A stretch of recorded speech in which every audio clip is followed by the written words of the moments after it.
Mengapa kita perlu hidup bijaksana? Karena ada banyak masalah di dunia ini. Ada banyak masalah dalam segala segi kehidupan. Dan ketika ada masalah Bapak Ibu, orang pintar nggak cukup. Orang pintar nggak cukup. Ketika ada masalah, maka orang yang bijaksana yang dibutuhkan.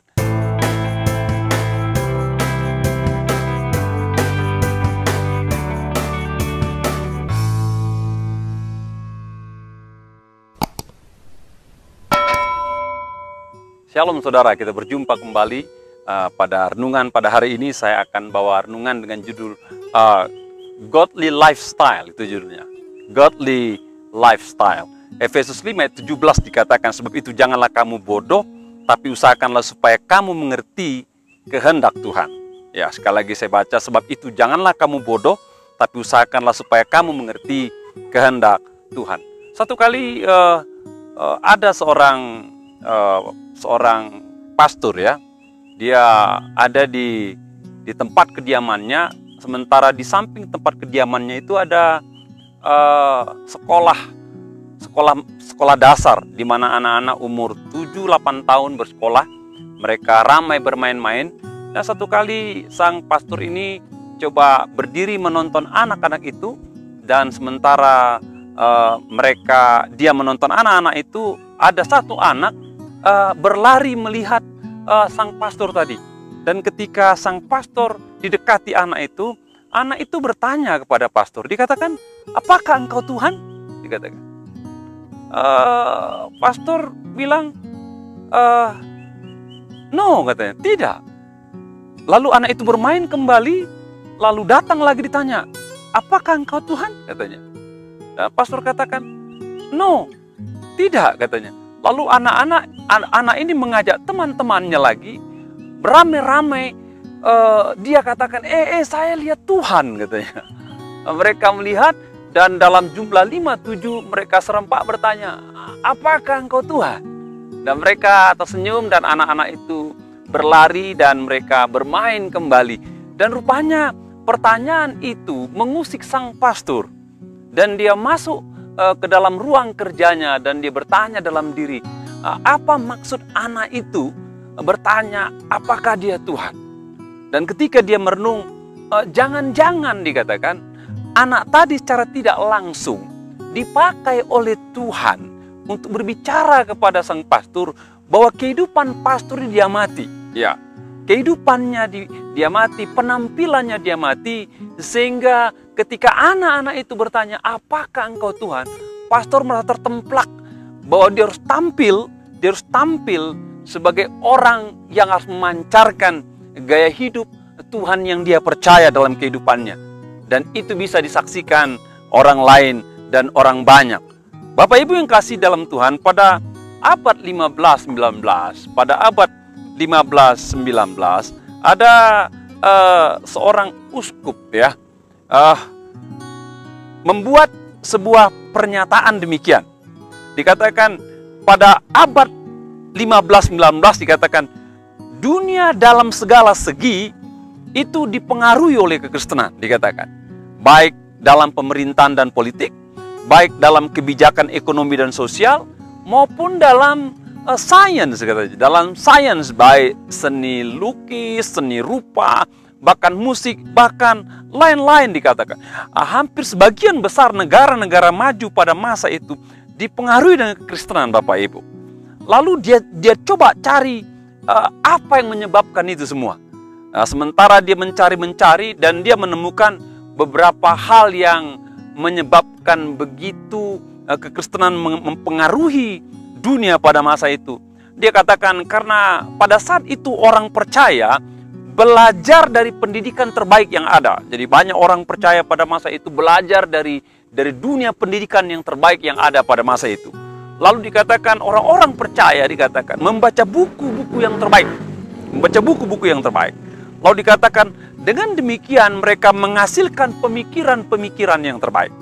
Lalu dikatakan dan itu berdampak kepada mereka memiliki kualitas karakter diri yang lebih baik daripada orang-orang dunia pada masa itu.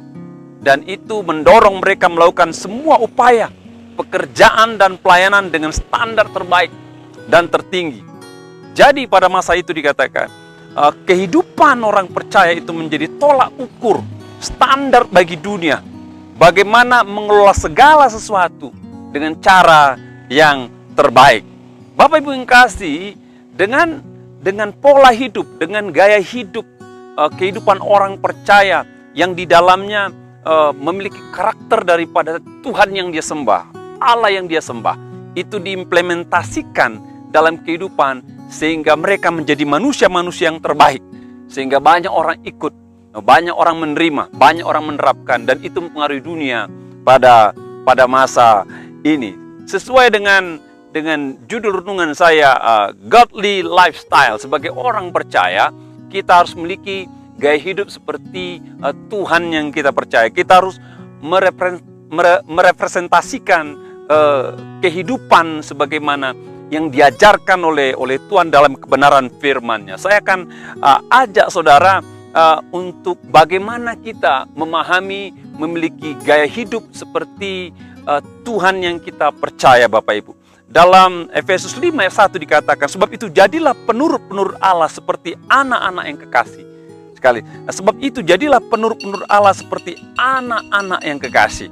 Dikatakan kalau seorang ingin menjadi pribadi yang memiliki kehidupan, memiliki gaya hidup seperti Tuhan dikatakan, maka orang itu harus menjadi penurut-penurut Allah. Apa yang dimaksudkan sebagai penurut-penurut dalam teks ini? Itu ada beberapa hal yang saya pelajari. Pertama, orang-orang seperti ini bersekutu dengan Allah. Bersekutu dengan Allah, beribadah dengan Allah. Ya, dengan cara bersekutu beribadah dengan Allah, orang-orang ini bisa mengerti kehendak Allah. Mereka bisa mengalami Allah. Nah, mereka bisa memahami keinginan Allah, dan mereka akan berjalan menurut kehendak Allah itu sendiri. Dan pasti hidup ini akan mengarah kepada hidup yang baik, hidup yang benar, hidup yang jujur, hidup yang bersih, hidup yang menjadi berkat, dan pasti menjadi orang yang berdampak. Yang kedua, dari teks ini kalau saya baca perikopnya, penurut Allah itu adalah orang-orang yang memiliki kasih Allah, Bapak Ibu. Ya, kasih yang dimiliki Allah itu memiliki DNA sebagai kasih yang berkorban. Ingat itu, ya. DNA daripada kasih Allah itu adalah perbuatan yang rela berkorban untuk kebaikan orang lain. Sebagaimana Tuhan berkorban buat kita sehingga kita diselamatkan dari kematian, diselamatkan dari kebinasaan. Makanya kita harus memiliki kasih yang seperti itu. Ya, kita harus punya kasih yang seperti itu, Bapak Ibu. Yang ketiga dikatakan kita harus menjaga kekudusan. Ya, menjaga kekudusan. Ini tentu berkaitan dengan kehidupan yang benar dan bersih. Di dalam konteks ini dikatakan hindari percabulan, dikatakan hindari kecemaran hidup. Ya, arti daripada percabulan, kecemaran itu dikatakan supaya kita tidak terkontaminasi, dikatakan tidak teracuni dengan perkara-perkara yang kotor. Hindari keserakahan, hindari keserakahan. Ya, Bapak Ibu dewasa ini, dunia telah dirasuki oleh praktek-praktek hidup yang kotor, perkataan kotor, perbuatan kotor, perilaku kotor, pekerjaan kotor, bisnis kotor, bahkan mungkin pelayanan kotor. Dikatakan itu bukan kehendak daripada yang menciptakan kita. Dia ingin kita punya kehidupan yang senantiasa bersih, terhindar dari hal-hal yang najis. Ya. Selanjutnya dikatakan dalam Efesus 5 ayat 4, demikian juga perkataan kotor yang kosong atau yang sembrono, karena hal-hal ini tidak pantas, tapi sebaliknya ucapkanlah syukur. Jadi perkataan kita harus kita jaga. Jangan ada kata-kata kotor, Bapak Ibu. Kata-kata kosong, kata-kata sembrono, asal ngomong tanpa peduli orang lain, tidak pantas. Ya, tidak pantas. Ya, komunikasi yang tidak layak.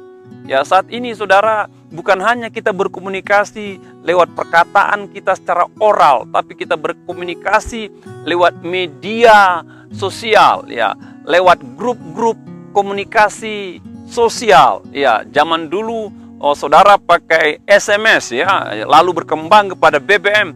Sekarang saudara berkembang dengan WhatsApp, ya.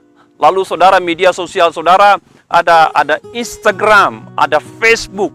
Hati-hati ketika saudara berkomunikasi dengan orang, karena identitas Anda diperhatikan orang di sana.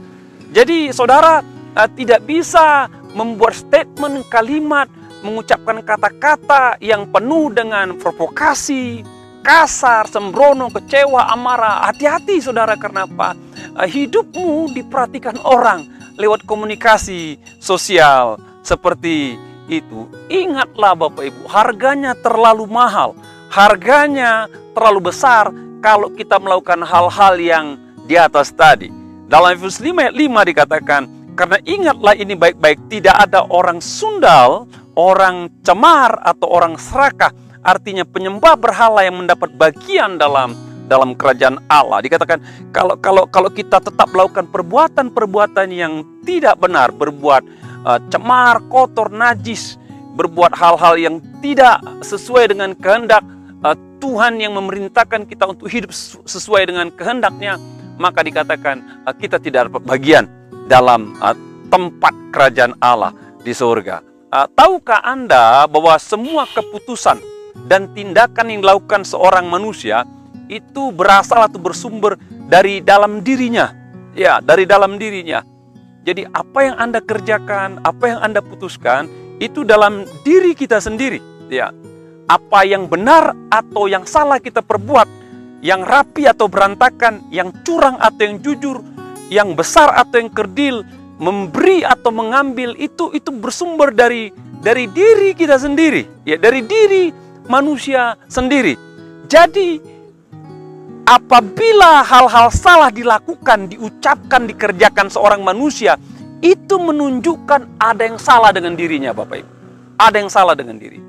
Dan saya berdoa supaya dalam kehidupan hidupmu sehari-hari, ketika engkau beraktivitas, ketika engkau bersosial, ketika engkau bekerja, ketika engkau berkomunikasi, ketika engkau berhubungan dengan orang lain, berbisnis dengan orang lain, ingatlah engkau harus merepresentasikan kehidupan Allah dalam dirimu, karena engkau diamati atau dilihat oleh orang lain. Yang kedua, bagaimana godly lifestyle dalam perikop kitab Efesus ini. Efesus 5 ayat 8 dikatakan, memang dahulu kamu adalah kegelapan, tapi sekarang kamu adalah terang di dalam Tuhan. Sebab itu hiduplah sebagai anak-anak terang.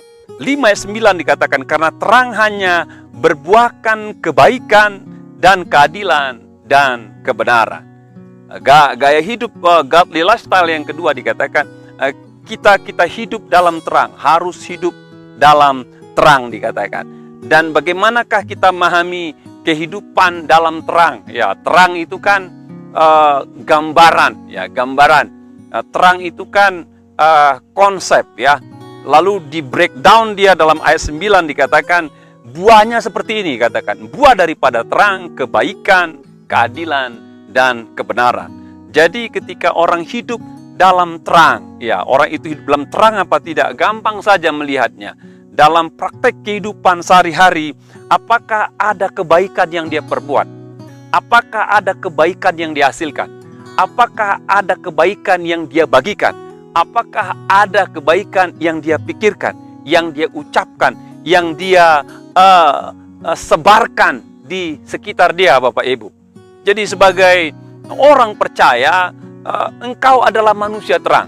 Dari mana orang tahu engkau manusia terang? Ingatlah, biarlah kebaikan menjadi warna kehidupanmu. Ya, engkau suka berbagi, engkau suka memberi, engkau suka menolong, engkau suka berkorban. Ya, berbagi kebaikan, berbuat baik, Bapak Ibu, itu tidaklah hal yang sulit. Ya, Bapak Ibu bisa berbuat baik dalam hal-hal yang kecil saja. Contohnya kalau engkau sedang mengantri di sebuah kasir, mungkin seperti Alfamart atau Indomart, biasanya antriannya agak panjang, 5 atau 7 orang. Dan kalau ada di belakangmu seorang ibu yang punya 2 anak, agak kerepotan ngantri, kasihlah tempatmu di depan kepada dia, supaya dia bisa cepat membayar dan dia bisa duluan. Ya, kalau engkau ngantri, mungkin di belakangmu ada orang tua yang sedang pegang tongkat, ngantri di belakang, kasihlah orang tua di depan. Ya, supaya dia bisa duluan dan dia tidak kelelahan menunggu. Ya, satu kali ada seorang anak muda, dia diberkati dan dia naik pesawat dari sebuah kota ke kota lain. Dan ketika dia naik pesawat, dia rupanya beli tiket bisnis, Bapak Ibu. Ya, namanya tiket bisnis kan bangkunya besar.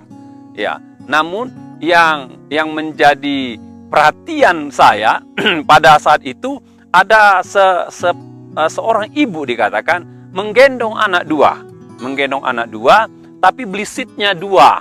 Jadi dia dengan anaknya yang kecil di pangku, lalu dengan anaknya satu lagi.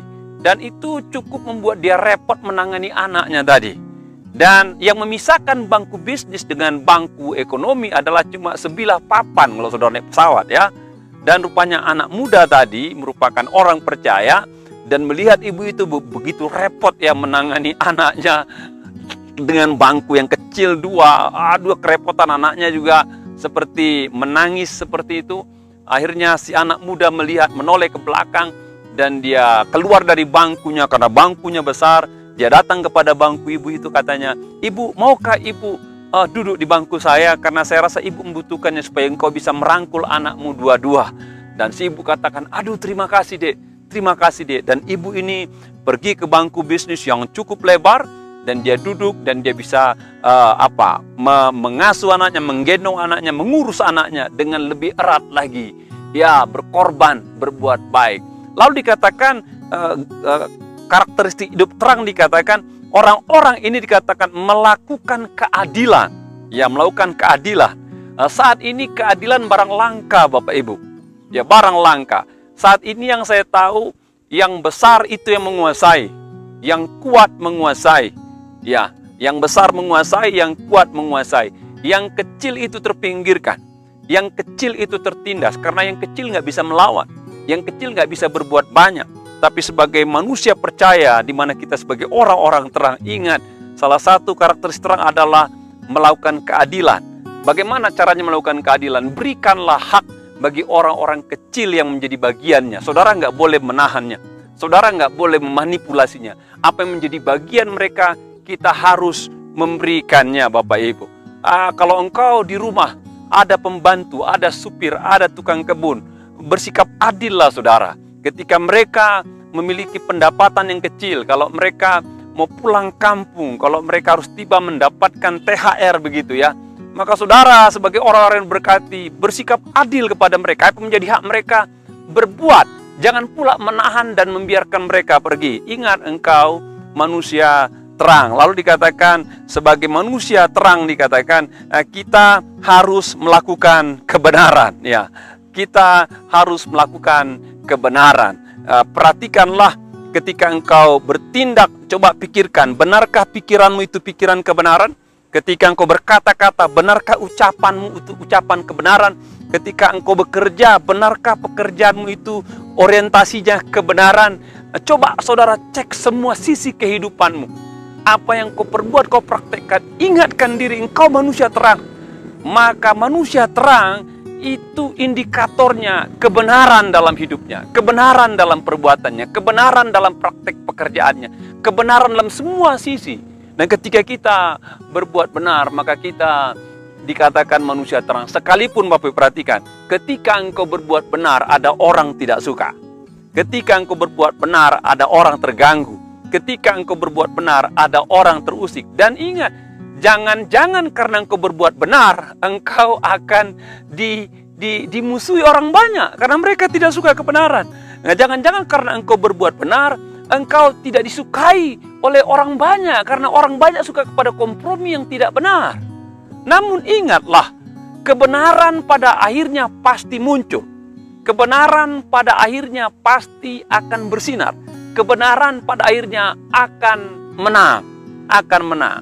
Jadi kalau engkau berbuat benar, sekalipun jalannya tak mudah, pertandingannya tak mudah, bertahan di sana. Karena itu adalah gambaran anak terang dan yakin percaya kebenaran akan tetap berkibar di masa-masa mendatang. Yang ketiga, bagaimana orang yang memiliki godly lifestyle, dikatakan Efesus 5:15 dikatakan, karena itu perhatikanlah dengan sesama bagaimana kamu hidup, janganlah seperti orang bebal, tapi seperti orang arif. Yang ketiga, godly lifestyle itu engkau harus hidup dengan bijaksana. Ya. Ayat ini memiliki pengertian ketika Anda menjalani hidup, maka Anda harus mempertimbangkannya dengan matang dan hati-hati. Bagaimana Anda menjalani hidup setiap hari, ya. Baik ketika Anda di rumah, di tengah keluarga, ya. Baik ketika Anda di tempat pekerjaan, baik ketika Anda berbisnis, engkau harus, ya, benar-benar mempertimbangkan, memutuskan untuk hidup dengan bijak dan arif, ya. Dalam terjemahan lain dikatakan orang seperti inilah orang yang tetap siuman, ya, enggak dimabuk oleh hawa nafsu, oleh hal-hal yang tidak benar. Dia senantiasa menjaga agar hidupnya senantiasa ada pada kebijaksanaan. Dan saya mau katakan Bapak Ibu, mengapa kita perlu hidup bijaksana? Karena ada banyak masalah di dunia ini. Ada banyak masalah dalam segala segi kehidupan. Dan ketika ada masalah Bapak Ibu, orang pintar nggak cukup. Orang pintar nggak cukup. Ketika ada masalah, maka orang yang bijaksana yang dibutuhkan untuk bisa menangani masalah itu, untuk bisa menguraikan masalah itu, untuk bisa mengerjakan masalah itu, untuk bisa menyelesaikannya. Jadi orang bijaksana itu daya jangkau pikirannya jauh, pertimbangannya hati-hati. Ketika dia pilih poin A, dia perhatikan apa dampak positif, apa dampak negatif. Ketika dia ambil pesan B, dia pikirkan apa dampak jangka pendek, apa dampak jangka panjang. Nah, ketika orang berpikir dalam kerangka pikir bijaksana, ya, maka saya percaya apapun masalah yang terjadi bisa ditangani dengan baik, ya.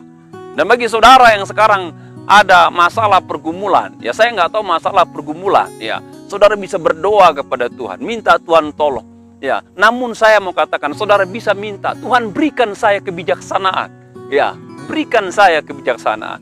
Saudara tahu mengenai raja besar Salomo, ya, ketika dia diberikan Tuhan tawaran, apa yang kau minta, katanya. Apakah kau minta kekayaan? Apakah kau minta panjang umur? Apakah kau minta harta benda? Dan Salomo katakan tidak, berikan saya kebijaksanaan. Dia minta kebijaksanaan. Kenapa? Karena katanya, bagaimana aku bisa memimpin bangsa yang besar ini? Perhatikan Bapak Ibu, semakin besar bangsa, semakin banyak masalahnya. Itu menjadi pertimbangan Salomo. Semakin banyak umat, maka semakin complicated masalahnya.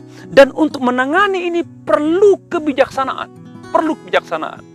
Dan ujian kebijaksanaan muncul Bapak Ibu ketika ada dua wanita, ya, membawa seorang bayi kepada Salomo. Yang satu mengatakan ini anak saya, yang satu mengatakan ini anak saya. Ya, dua-dua mengakui bahwa anak bayi yang masih hidup ini adalah anak kandung mereka. Dan Salomo gampang saja untuk menangani ini. Dia katakan kepada pengawal, ambil pedang, dikatakan, belah dua anak itu. Ya, belah dua. Ya, nanti yang satu untuk yang ibu satu, yang satu untuk yang satu. Maka perhatikan, ibu kandung anak ini mengatakan, jangan raja, katanya. Serahkan saja anak itu kepada ibu yang satu. Tapi jangan dibunuh anak itu. Sementara ibu yang satu katakan, iya, saya setuju kalau itu dibelah dua. Ketika Salomo melihat respon daripada kedua ibu itu, dia tahu bahwa ibu kandung daripada bayi itu adalah yang mau menyerahkan anak ini kepada pihak lain asal hidup. Sementara ibu yang tidak asli adalah mau anak ini mati dan dibagi dua. Jadi Bapak Ibu, kebijaksanaan dibutuhkan sekali ketika ada masalah. Bapak Ibu, perhatikan.